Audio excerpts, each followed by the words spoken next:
做運動啊，我就唔可以食嘢㗎啦。點解做運動仲要食嘢咧？我而家要多啲肌肉去 handle 呢一個重量啦。而家呢一刻我哋要生肌肉啦。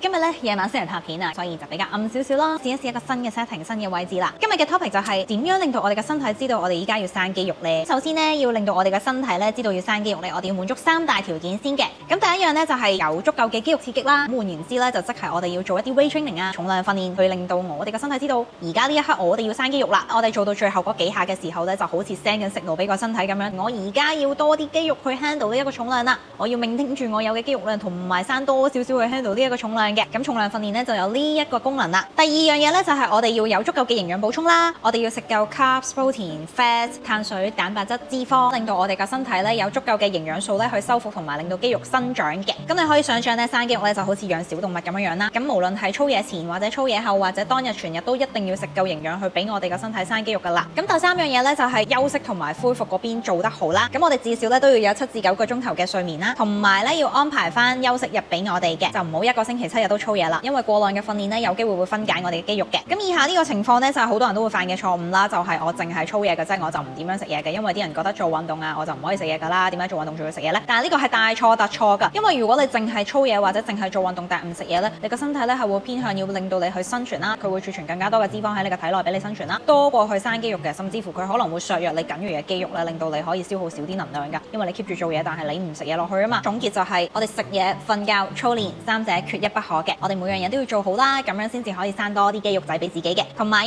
自然嘅訓練之下咧，我哋每個月咧 around 生長到0.5至到1公斤嘅肌肉咧，已經係非常之理想噶啦。所以增肌係漫長嘅路啊，就咁。